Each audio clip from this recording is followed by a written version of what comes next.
Why does reality have a speed limit? It is common knowledge that the speed of light is the fastest that anyone can go, but why does this cap on causality exist? And why is it exactly 299,792,458 meters per second? Why not more? Why not less?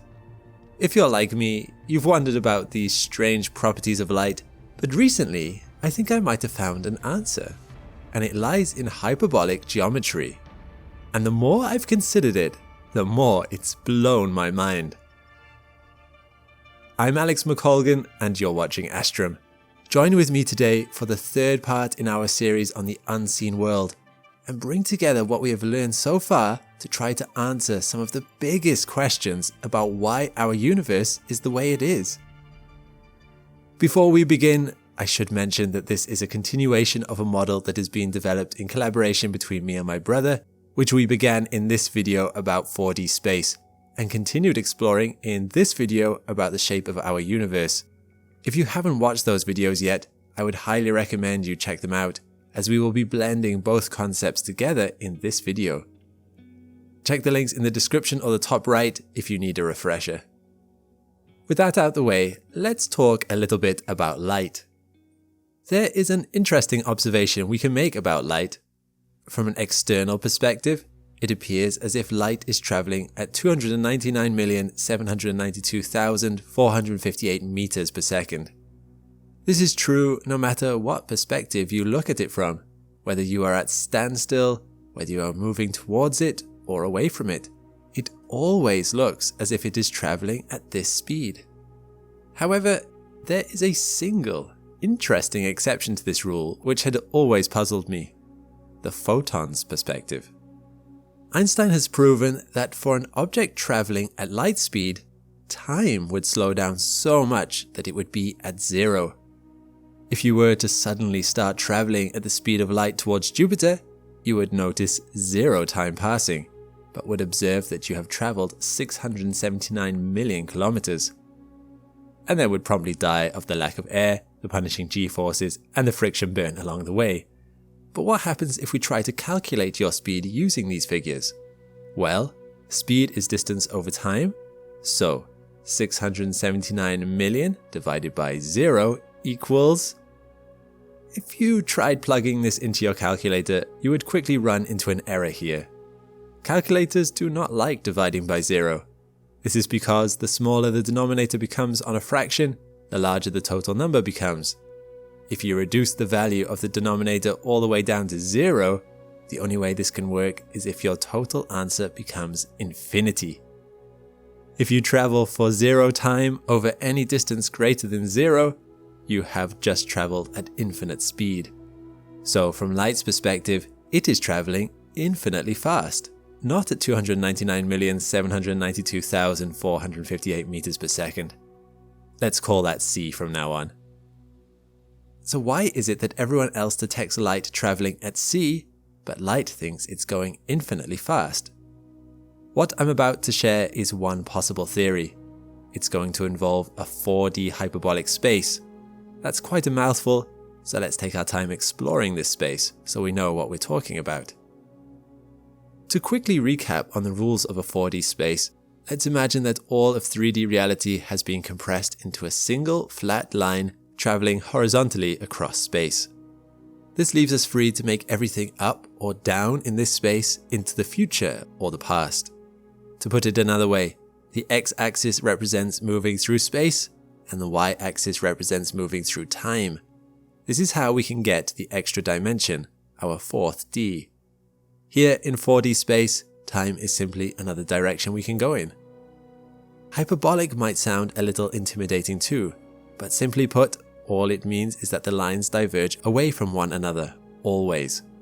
This has the effect of warping space in a way our brains don't really process well, but essentially means there's more and more space the further out you go, but exponentially so. Other than that, traveling through this space obeys the same rules that traveling through 3D space uses in terms of the physics rules involved. Objects that start moving must be acted upon by another force or they will continue moving at the same rate. Objects at rest remain at rest. conservation of momentum is maintained. Now, let's imagine for whatever reason, there was some big expansion event in the past that sent us all moving in the upwards direction. A big bang, if you will. I wonder where one of those might have come from. But this expansion was not simply in space, but in time too. It's a 4D explosion. We are now in motion, moving solely up at the top of this expanding bubble. For now, we are not moving anywhere in space. We are simply moving forwards in time. We travel consistently, and will continue to travel consistently until we are acted upon by another object or force. But as we are new, and there is nothing but empty space above us, we are going to go up infinitely. There's nothing up there to bump into. Now, let's imagine for a second that we decide we no longer want to go straight up. Let's try to change direction. In physics, any change of direction is a form of acceleration. This may not make much sense intuitively, but it becomes easier to understand if we split our vector into two components, our velocity in the x direction and our velocity in the y direction. It then becomes easy to see that changing our direction comes about by decelerating with one of our values and accelerating with the other.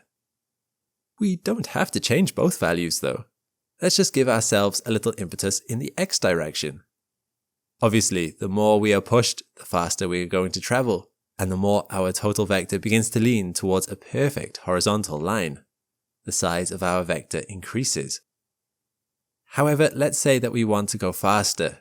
In fact, we want to go so fast that we are no longer traveling in the y direction and are only moving in the x direction, or space. Is there any amount of push we can get in the x direction that will make it so that we are actually going completely horizontally? No. You could increase the distance in x by a larger and larger amount, but as long as y has some value, you will never actually get that vector perfectly going across space. The only way you could get your vector in the time direction to slow down is if you pushed against something that's ahead of you, or pulled on something behind you. But if everything near you is in the same second you are in, there's nothing to push against. You can only push each other left or right. Nothing is ahead or behind. Interestingly, with only this available to you, your vector can trend closer and closer to flat, but it never actually reaches it.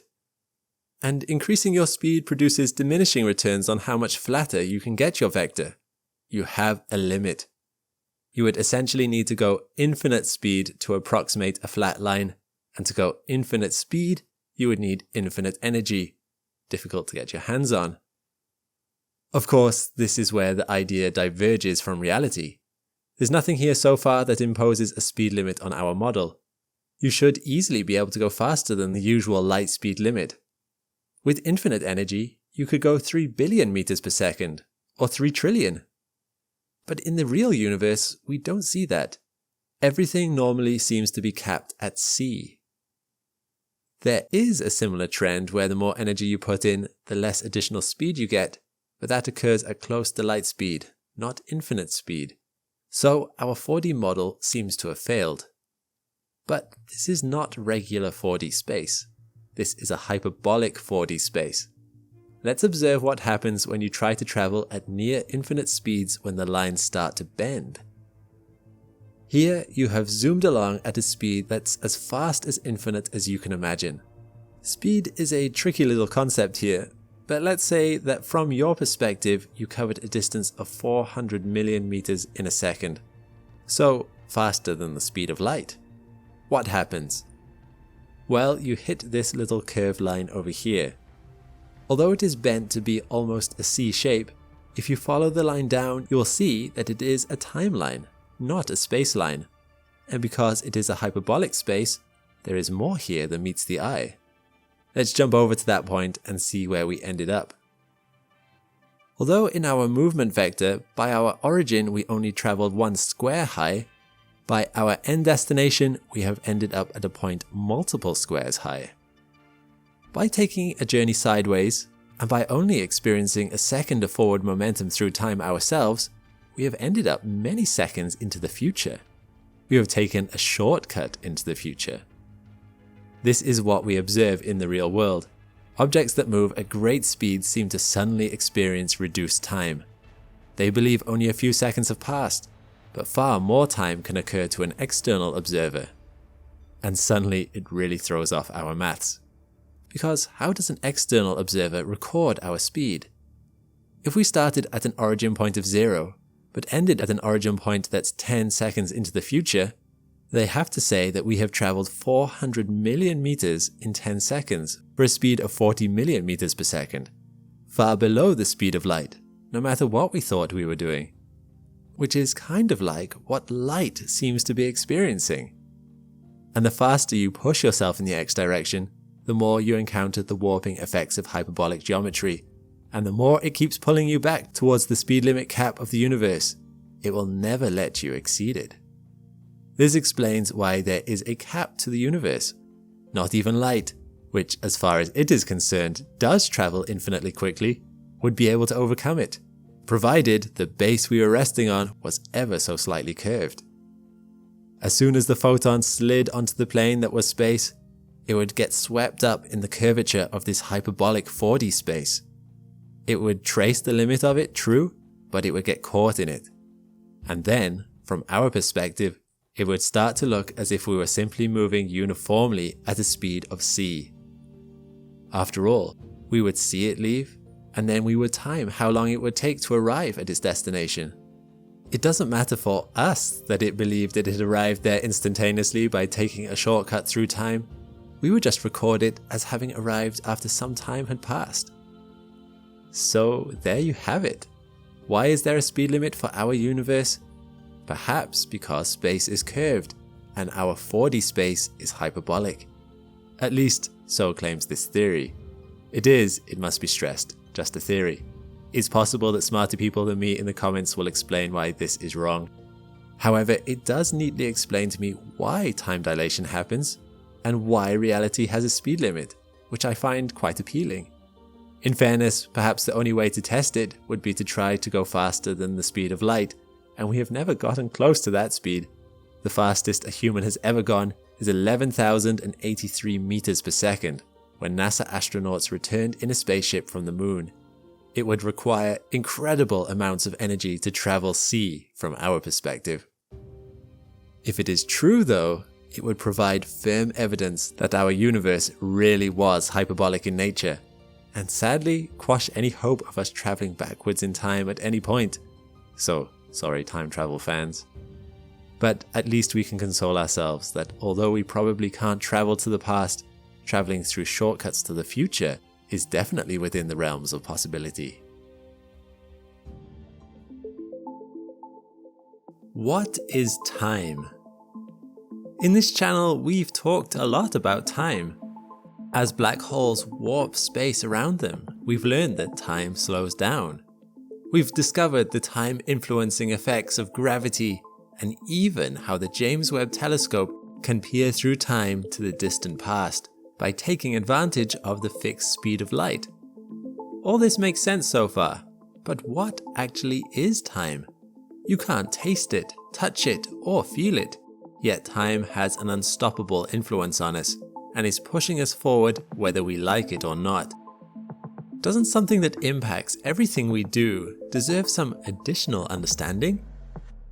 I'm Alex McColgan and you're watching Astrum, and while this is an area that scientists have many theories about, I'd like to share with you today one model that might help you understand this mysterious concept that is ticking all around us.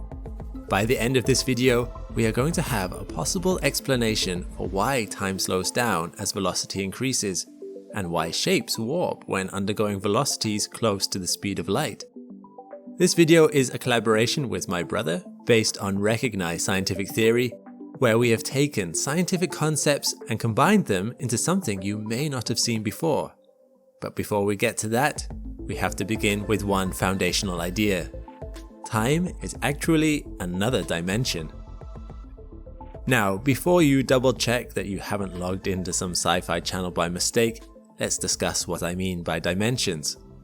While in popular culture, different dimensions are often described as parallel worlds that are very similar to ours, yet subtly different, in this context, when we talk of different dimensions, we are referring to the dimensions of space, as in three-dimensional space, or 3D space, which may be far more familiar to you. This is by no means trivial though. 3D space is all around you. It is the around you, and is very relevant to our topic. Let's begin by making sure we understand the 3Ds, and the relationships between them before we add the fourth D. Broadly speaking, 3D or three-dimensional space simply refers to space that can be measured in three different perpendicular directions. The perpendicular nature of these dimensions is important, but we'll get to that later. Three-dimensional space is usually described as having height, width, and depth, and they all have 90-degree angles between them. Simply put, objects like us that exist in 3D space can move left and right, up and down, and forwards and backwards. We are comfortable with this kind of space. Using this as our basis, it becomes much easier to imagine what we mean by 2D space and even 1D space. To move from one space to another, all we need to do is remove or add an extra dimension of measurement or movement that must be a 90-degree angle from all previously existing angles. So, 2D objects move in a plane that's bounded by the X and Y directions, or the X and Z directions, or the Y and Z directions, but not all three at once. 1D objects can only move either along X or Y or Z. Imagine a person who lived in such a 1D world. Their whole existence would be found either moving one way or the other. All of reality would exist either to the left or to the right of them, and would appear as a singular dot. They could not move or see in any of the other directions, and probably could not even comprehend such directions as even existing. Photons whizzing by them would only be visible if they entered the singular line that was a 1D person's whole area of existence. Now, adding extra directions of movement is what's needed to move things up from 1D to 2D to 3D. So, in theory, we can predict what we need to do if we were to jump to 4D. However, here we hit a snag. While it's easy to draw a line that's perfectly perpendicular to a single other line, or to draw another line on top of those lines that is perpendicular to the two previous lines, how would we draw a fourth line that's perpendicular to all three? Surely such a thing is impossible. Well, within 3D space, such a thing is impossible. The best we can do is draw approximations. For instance, it's possible to draw an approximation of a 3D shape on 2D paper by doing something like this. These lines are all two-dimensional, but we look at this and our brain recognizes that this is a picture of a 3D shape. So, in the same way, we could probably do something similar to what a 4D object might look like using just 3D lines. Mathematicians have attempted to do this, although their results tend to be a little confusing. Although this is mathematically sound as a basis for a 4D object, I personally don't find my understanding of 4D space deepened by looking at it, so I won't focus on it in this video. There is some evidence, however, that a fourth direction exists, and we are moving along it right now. That fourth direction, or dimension, is time. Einstein predicted this connection when he linked space and time into one unified space-time in his theories of relativity. According to him, time and space are two parts of the same thing. To me, this connects with 4D space very nicely. Just as there is no real difference between the Z and the X or Y directions, so too would there not be any difference between time and space if time is just another direction, albeit one that we can't see. And time is important. Without time, our 3D space wouldn't move. It would perpetually be in one state, because it's time that allows us to move about in it. But why can't we see it? Why can't we look in the direction of time? To explain this, let's look at the difference between the different dimensional spaces. We best notice this when we consider what 2D objects might look like if they were to move around in 3D space.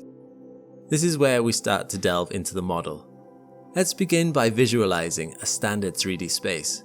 But because we want to eventually see all of space and time in one model, let's cheat a little. Let's compress all of 3D reality as we know it into a flat, two-dimensional place.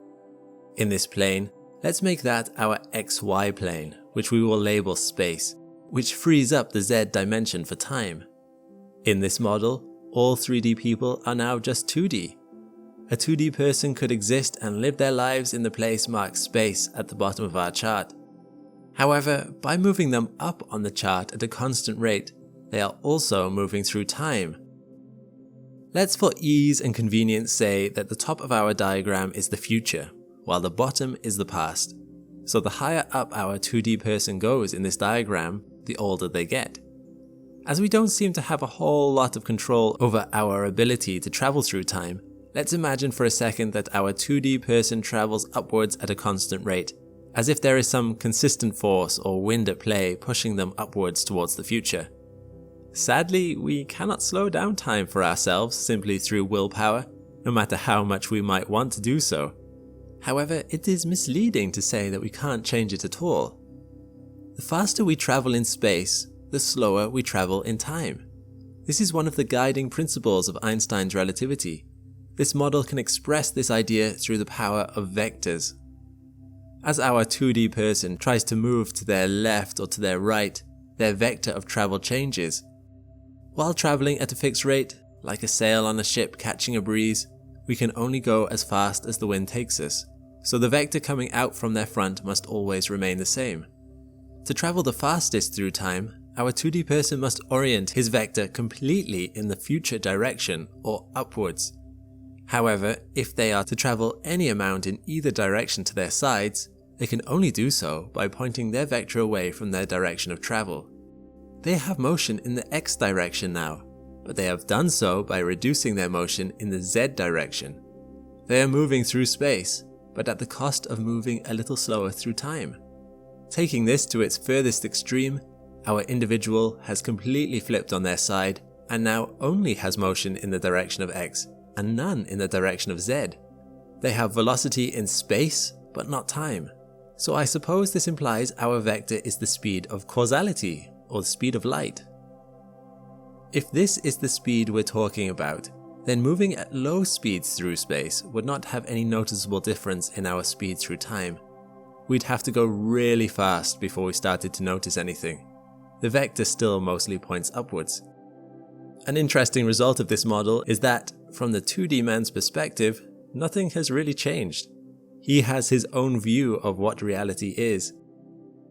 For him, the vector coming out of his chest is still time. The dimensions of the plane he's lying flat on is his space.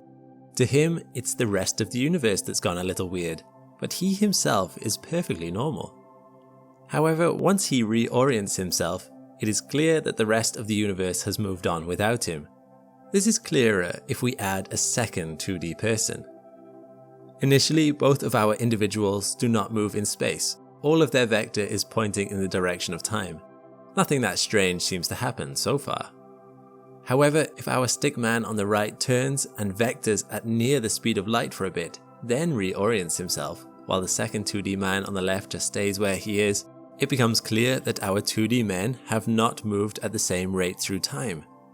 Assuming that our two stick men can somehow still see each other, let's imagine that they somehow project an image of themselves onto the other person's space plane. They immediately notice that there is a difference in age. The one who travelled at the speed of light did not advance so quickly through time as the other, who remained stationary and so is younger. But why do we find this model so compelling? Well, it is because of what those projections would look like during changes in direction. From the point of view of the first stick man, initially the projection of their friend seems fairly normal. However, as they start travelling very quickly in space, and their vector oriented in a direction away from time, a 2D shape reveals its inherent flatness. And from a face-on perspective, it goes from this to this. The speedily travelling stickman appears to flatten, with an effect that's more pronounced the faster they go, and the flattening takes place in the direction of their travel. The stickman who remains stationary might wonder at the strange change that is occurring to their friend, never comprehending that it represents a reorientation of a 2D figure in 3D space. Now, what captures my imagination about this is that this same thing happens in real life. According to Einstein's theories of relativity, Objects traveling at great speeds in 3D space would appear from an external observer to flatten in the direction of their travel. This squishing effect happens exactly in line with this model and is to do with time dilation. However, from the person who's traveling's perspective, they do not flatten, but it is the rest of the universe that warps. I talk about this in greater depth in another video of mine, where we can see the effects of spatial warping in a computer model. From their perspective, everything would stretch at the edges of their vision, while their destination would seem further away, which is again what this model would predict.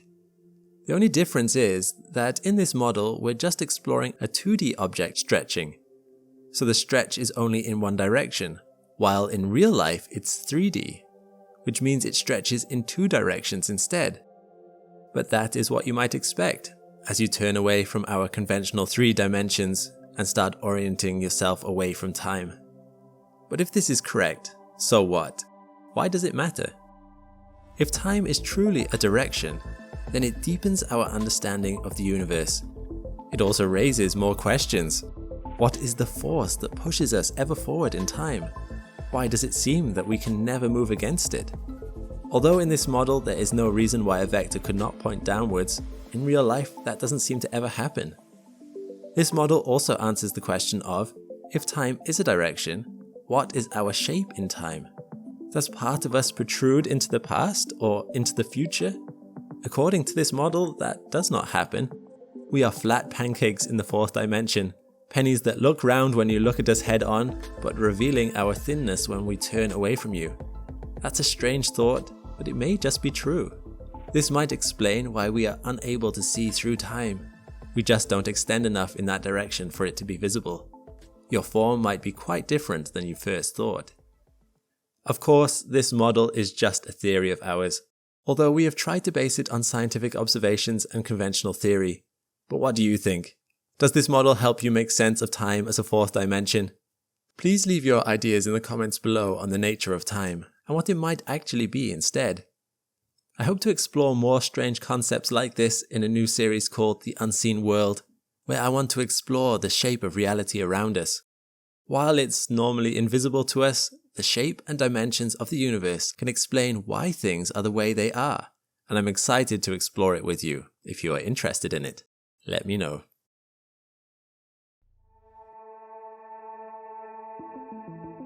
Have you ever wondered if it is possible to see the future? Humans throughout time have certainly hoped so. But for most of us, that's something in the realms of mystics and fortune tellers. The idea that there might be some way to actually glimpse it is usually considered the stuff of superstition. But that perspective might be wrong. What if you were already seeing parts of the future, just in fragments? What if time could be viewed with past, present, and future at once? Before you worry, this is an Astrum video. I originally intended this video to be the last one in my Unified Theory of Everything series, but as I was preparing the best way to demonstrate how strings could explain the principles of special relativity, I took another, closer look, and I realized that there were some mind-bending implications of relativity that contradict our perception of what really exists in the now, which we had to tackle first. As it turns out, you might be seeing parts of the future already. And yes, it's time for me to explain with another diagram. I'm McColgan and you're watching Astrum. And to understand everything, it's time to scrutinize time, space, and relativity. We don't tend to think of relativity in the way I'm about to show you, but it's vital that we improve our intuitive understanding of this topic, or no attempt to explain why special relativity really happens will make sense. Besides, who doesn't like having their mind blown by cosmic weirdness from time to time? When it comes to special relativity, you might have felt like you understood the gist of it. When an object travels at high enough speeds, time slows down for it. At least it does from the perspective of an outside observer at rest. For the object itself, time seems to go the same speed, in a principle known as time dilation. And curiously, if you travel at light speed, from your perspective, you'd be ticking along as normal, but everything else would suddenly be slowing down, not you. It feels the universe shouldn't work this way, with both sides thinking the other is moving slower. But this does appear to be the fundamental rule of our universe. An object's rate of travel through time seems to be down to the relative position of your perspective. There is no true rate at which things travel through time. Weird already, but I wonder if you are aware of just how far this principle goes. The implications get pretty mind-bending. Let's talk about a second element of special relativity, length contraction. This is a bit of a weird one. From the point of view of an outside observer at rest, if an object were to travel at a large enough percentage of the speed of light, the observer would start to see the object flatten. A ball would become a giant pancake. This flattening occurs in the direction of the object's travel, and it has been shown to occur both mathematically and experimentally. We fired protons in the Large Hadron Collider, and their collision patterns only make sense if this pancaking is occurring. It's very weird, but it does seem to be real. Multiple experiments seem to confirm length contraction, including the Kennedy-Thorndike experiment and experiments with muon decay, where muon particles falling through our atmosphere don't decay as fast as they should thanks to this effect. It's worth noting, however, that just like with time dilation, length contraction is a matter of perspective. If you were the thing that had been accelerated to near the speed of light, you would not see yourself contract. Instead, just like with time, you would start to see everything else contract in the direction of your acceleration. There's some good maths that talks about why this is, but I won't get into that today, as it's the consequences of length contraction I want to talk about, not so much its causes. After all, we want to get to the part where we start seeing the future. And for that, we are going to need a thought experiment. This thought experiment is known as the barn-pole paradox, and it goes like this. What happens if you try to fit a 40-meter pole inside a 20-meter barn? Let's imagine the barn has a door on each side, which you can slide the pole through. Now, obviously, normally this task would be difficult to do without bending or breaking the pole. However, if we take advantage of special relativity, it is possible to do this. All you have to do is fire the pole into one open door of the barn at near light speed. Let's pretend for a moment that you can do that, and hey presto! As long as it's going fast enough, length contraction would occur, causing the length of the pole to diminish to our necessary 20 meters. The pole would fit in the barn, for a tiny fraction of a second at least, before blasting out the other end. Mission success. It would even be possible, if you could do it fast enough, for you to close and then open both doors of the barn at once while the pole was still inside, proving once and for all that the pole was inside the barn completely for that nanosecond. But what happens from the pole's perspective? Remember what I said earlier. Objects traveling at speed do not see length contraction occurring to them, but rather everything else existing in the universe contracts in the direction of the object's travel. So we hit a problem here. The pole would still see itself as a 40-meter pole, never a 20-meter one. Even worse, now length contraction is happening to the barn, so the barn is even less than its original 20-meter length, now just 10 meters from the perspective of the pole. So how does a 40-meter pole fit inside a 10-meter barn with both doors closed? It sounds impossible. Surely this would result in broken poles or barn doors.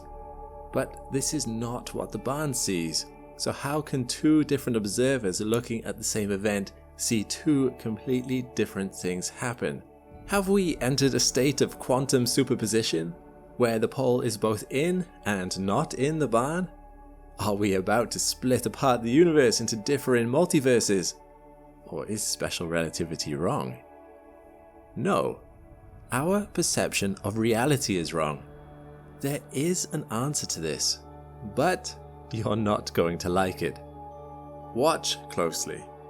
According to relativity, this is what would happen from the pole's point of view. The pole enters the barn just like we would expect, and then, there. Did you see it? Perhaps, but what did you just see? You just saw an example of the myth of simultaneity. And remember, this is really what happens according to special relativity. Events that are simultaneous from one point of view are not simultaneous from another. To be clear, this is not just a weird consequence of light taking its time to reach us. If we were just dealing with an optical illusion caused by light taking its time to move to our eyes, then we'd see the closer event happen first, and the more distant event happen second. But this is happening the opposite way around. In this case, and from the point of view of the pole, the more distant event spatially happens first, and the closer event happens second. In other words, this is not just a trick of the light, but the suggestion that something more fundamental is going on. And what is going on? When I first learned about this, it boggled my mind. It seemed wrong as a matter of principle, but the more I thought about it, the more it started to make sense based on my understanding of the universe, and the more startling implications started to arise. Don't worry, I've not forgotten about that seeing the future thing. I'll get to it. Let's take another look at what's happening here, but this time let's bring in a little color coding and our old friend, a 4D space-time diagram. Hopefully you are familiar with these already, as I've done a few videos that have included them. If not, here's a great video we did on the subject, which you should have a look at. To recap though, just imagine that all of space has been flattened down to the one line along the bottom of our graph, while an object's motion in time is tracked along the side of the graph. Here is the barn's timeline according to its motion in space and time. From the point of view of the barn, it is not moving in space, so we draw the arrow directly up. It is only moving into the future. I've painted the shutting and opening of the two doors as two different colors here on the graph. Note that they are separated by space, but they occur at the same moment in time, at least from the barn's perspective. Now, for our first complete perspective of this event, let's add the path of our pole. As our pole starts moving, length contraction occurs, and the pole drops down to 20 meters. Eventually, it arrives at the barn, and our two events occur. Both barn doors shut at the same time, and the pole is snugly inside. All good so far, from the barn's point of view. But what does the pole see? Let's make our pole the stationary object in this diagram. After all, this is relativity, and from the pole's perspective, it is the barn that is moving quickly towards it, not the other way around. This makes it easier to assign length contraction to the barn, which is what relativity says we should be getting. We cannot simply add the barn to this diagram as an object that's parallel in orientation to the pole. It just wouldn't work. The barn, now narrower, would intersect with the pole, with both doors closing and opening at the same time, so the pole wouldn't fit. But what if we pivot our barn slightly, from this to this? Essentially, this isn't too unreasonable, as we've just turned the first diagram slightly on its side. Now, the sequence works. With this, the part of the barn furthest from the pole meets it first, and the pole sees the orange door shut and open. Then, as time goes on and the pole and the barn proceed further into the future, the pole's other end reaches the blue door, which also shuts, then opens. Thanks to this vector in time and space, it's possible for the barn to not hit either end of the pole with its shutting doors. The order of events is right from the pole's point of view. The barn's further orange back door shuts and opens before the barn's blue front door does. This is what special relativity tells us should occur. But do you see why this configuration is so strange? It implies to me that the barn itself is not simultaneous while it is in motion. And here's where we're jumping from the paradox into my own thoughts about it. What do I mean by simultaneous? I mean that we expect the barn to exist as a discrete entity at a single point in time. It does exist, with every part of it happening at the same now, even if it's undergoing a little time dilation here and there. But the barn the pole sees is not happening in a single now. Part of it is ahead in time, and part of it is lagging behind. And you can see both parts at once. The barn is not simultaneous because you can see it across a range of times. Its length might be contracting, but the dimensional space you see it occupy in time seems to you to be growing. We do not think like this, but the idea has a beautiful sensibleness to it in a universe of 4D space. Like when a racing car swerving to the left causes its right wheel to protrude further forward, when you move to the left on our space-time diagram, it causes the part of you furthest away from the direction of motion to protrude into the future more than the part that's closer. That's just geometry. For the record, this seems to happen as a gradient along the whole of the object in motion. This way of thinking also allows length contraction to conceptually make a lot more sense. After all, if our pole is in motion and the front of the pole is further in the past and the back of the pole is further in the future, then it makes sense to consider where each part of the pole exists in space during those moments in time. The front of the pole that exists further back in time has not traveled as far as the rest of the pole, so the start of the pole is further back. Similarly, if the back of the pole, which exists further forward in time, has by then moved further through space compared to the rest of the pole, so the back of the pole is further forward. What happens when you combine a dawdling front with a further ahead back? Length contraction. The only surprise is that it seems that we can see this in experiments in the Large Hadron Collider and other places. Somehow, we are seeing across a cross-section of time. So it works. It just feels like it shouldn't. You might think this is a little out there, but consider, what would an object that didn't exist in all the same moment in time look like to you? Could you tell it apart from any other object? Well, it would probably look mostly the same, right up until some part of it changed what it was doing, and you watched as the rest of it caught up. Which is what we see here. It's not so unreasonable to think of it this way, and it certainly helps our intuition. This is the state of affairs for objects that are moving. If we are moving, that's the way we see everything else, which has some pretty mind-bending implications about what we are seeing right now across the universe. Of course, this only applies when things are moving at a substantial portion of the speed of light, so in the day-to-day you probably wouldn't notice it. And because of the great speeds involved, it's difficult to imagine a scenario where you could take advantage of this principle, even if you could use the first barn door closing to predict the future of the second. There are limits on how fast information can travel after all, and this time stretching is only noticeable when objects are traveling near to that limit. And while I've talked about the future of the barn and the past of the barn, perhaps that's the wrong point of view. To you, these events are all in the now, your now. It's just the barn that might see things differently, with its own now, where it's closing and opening its doors simultaneously, and you are the one who's splayed out as a range across time.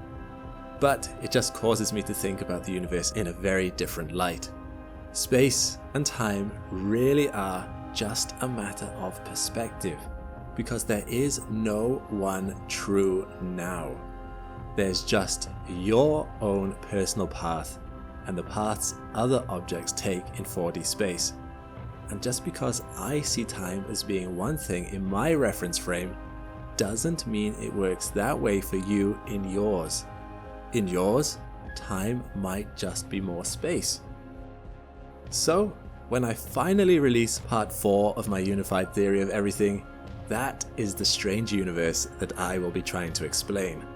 One where time and space really are relative points of view. Wish me luck. Is the universe inescapable? If we were to conquer the limitations of light speed and were to travel to space's furthest edge, what might we find? Just more space? Infinite planets and planetary systems? Or would we somehow come back to where we started? Amazingly, according to scientists, all of these are possible, but which one is correct comes down to the nature of that unseen world all around us. I'm Alex McColgan and you're watching Astrum. Join me today as we continue our series exploring the unseen world of 4D space and discuss possible answers to the question, what is the shape of the universe itself? But first, let's begin by talking about infinity. You are likely already familiar with infinity. In maths, it is the concept of a number so large it cannot possibly be beaten. Of course, no such number exists. For any number you can name, I could come up with a number that is at least one larger than it. But in a way, that's sort of the point. In infinity, there is always another number. And when it comes to our universe, we have so far discovered no edges. There may always be another star or planet. An infinite universe is a little mind-boggling for us. We live in a very finite world with edges and endings. So the idea that there might be literally infinite more planets out there is a little bewildering. However, as we develop more and more powerful telescopes and push back the darkness further and further at the edges of what we can observe in our universe, all we are finding is that even the darkest patches of the night sky are turning out to be brimming with stars. So increasingly, an infinite universe might be something we are forced to contemplate. But that is not to say that just because the universe is infinite, there are not a finite number of things in it. That may sound a little counterintuitive, but let me show you what I mean. Believe it or not, there are different kinds of infinity when it comes to our universe. 3 possible scenarios could be true: a flat universe, a spherical one, or a hyperbolic universe. Allow me to explain. In a flat universe, if we were to form a grid to broadly represent reality, everything would seem fairly standard. All the lines would either be parallel to each other or perpendicular. An infinite universe of this variety would simply extend outwards in all directions forever and ever. This is a little boring, so I won't spend too much time on it. However, this is a lot like we perceive the universe to be. For the most part, all lines of direction appear straight to us. We can distinctly see the planets and stars around us, and we notice no real curving or warping. However, this is not the only way that the lines can be drawn. Consider for a moment a black hole. You may immediately notice the strange rings that appear to run around its equator, as well as across the top of it and along the bottom. This is something of an illusion. There are no rings across the top or bottom of this black hole. What you are seeing is the equatorial ring that's on the other side of the black hole. However, due to the powerful gravity of the black hole, the light that is hitting it is not bouncing off upwards or downwards into space. Instead, the rays are curving towards us as the black hole's gravity pulls them in. You are seeing the top and bottom of the ring at the same time. Light being bent by gravity. What do I mean by that? Actually, this is an excellent example of our second kind of universe. In a flat universe, all the lines that make up reality are fairly straight. But what if we were to come up with a rule? All the lines must instead curve towards each other. There is only one way such a universe could be drawn, and that is in a sphere. Consider trying to draw 2 parallel lines on a sphere. You might start off well, but will quickly realize that your task is impossible. All lines would converge towards each other, intersecting at least twice as they return back to where they started. What would a universe that was based on these kind of lines look like? Essentially, rather than going in the straight line you thought you were going in, you actually would be traveling in a massive curve. It's a bit like those computer games where you travel off one end of the screen only to reappear from the other side. In a spherical universe, you could travel infinitely, but ultimately you would only end up arriving back where you started. With a powerful enough telescope, and if light were to travel a whole lot faster all of a sudden, it would be possible to look at the back of your own head. This kind of universe contains a finite amount of things, but it appears infinite because you just keep bumping into the same things infinite times. Thanks to objects like black holes and powerful stars, we do indeed have evidence that our reality sometimes is a curved spherical one, at least near large bodies of mass. The inside of a black hole's event horizon is this kind of infinite space. No matter what path you take, you can never get out of it. However, let's consider our last example, the hyperbolic universe. This one is the hardest to visualize, but the idea is simple. Instead of having all lines remain parallel or move towards each other, every line must move away from everything. Drawing this is inherently tricky because everything keeps getting wider exponentially. The only way you can do that is to either buckle your nice flat disc until it becomes something like this, or warp what you are seeing like this. All of the objects in this image are squares. However, they are squares that are obeying our rule that all their lines must be diverging away from each other. This leads to the very strange situation where you can have 5 squares all meeting up at the corner instead of the usual 3 that is possible in normal 2D space. Alright, this seems a little confusing. What does it mean if space is hyperbolic? Well, let's consider what it is we are curving around. You might have noticed when we talked about our spherical shape that there must be something we are curving around. That direction of curvature is in regards to time. Imagine, if you will, a series of timelines. We go a little more in depth with the interplay between space and time in my last video, which I would really recommend you check out. But for now, just remember for this model that objects in time move forward along their timelines in the direction of up, or the future. If they move left or right, they are moving through space, getting closer to each other. If we introduce a large mass into this model, it warps the timelines. Now, if you were a small object traveling along one of those arrows that got too close to the mass, suddenly your path of travel no longer goes directly up towards the future. It pulls you left or right towards the mass. There are several reasons for this, but the essential thing to recognize here is that now your straight path towards the future pulls you in towards the planet, so you'll have to accelerate away from it just to stay on a straight path. In a nutshell, you are experiencing gravitational pull. Even the planet is affected by this. The atoms on either side of it are squeezed towards the center of mass, as if it were being forced down a narrow tube by giant invisible hands. Let's get back to hyperbolic space. In this model, the opposite thing is happening. All lines are moving away from each other. We could represent this by curving space and letting our timelines be straight, which is nice because it captures the idea that from your perspective, your time is always ticking forward normally. But let's warp this slightly so that space is flat. It's all a matter of perspective after all. Here, parallel lines are also impossible, but this time, rather than converging, all parallel lines diverge more and more. Everything moves further and further apart. Why does that sound familiar? It is because that is what the universe is doing. This is not noticeable within a galaxy, where there is enough mass and gravity to keep everything together. However, from what we can see of the universe as a whole, every galaxy is moving away from every other galaxy. Scientists try to explain that with dark energy, but maybe all that is happening is that the universe is just naturally hyperbolic in its shape. So what would that mean if the universe really was hyperbolic? It would mean that the universe was really infinite. The flat space we looked at was infinite. For each light year you traveled out, you discover another light year's worth of space. However, with hyperbolic space, you discover more than another light year's worth of space.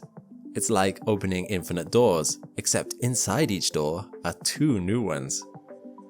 The possibilities would be far more endless, far more infinite than in just regular flat space models. But also, it means that, given enough time, the rest of the universe would drift away from us until our galaxy was all that was left. Scientists have looked across the universe, however, have not noticed this hyperbolic space in action. In fact, things all look pretty flat, so perhaps flat space is the correct answer. Yet, this still leaves room to me for hyperbolic space to be the default. After all, if matter is curving space towards it, and the universe appears flat, it would make sense that the universe was curved in the inverse, at least to some degree. Perhaps all three models are true. Perhaps the universe is by default hyperbolic, but mass brings it together in such a way that it perfectly offsets the inverse curves of the universe to the point where everything appears flat. There certainly seems to be some evidence that this is the case, but it's very difficult to know for sure. Which model do you think is correct? Or maybe you feel that we do not live in an infinite universe at all? Please leave a comment down below to tell me what you think. But for now, just remember, the unseen world might be a lot more influential on our universe than we are currently aware of.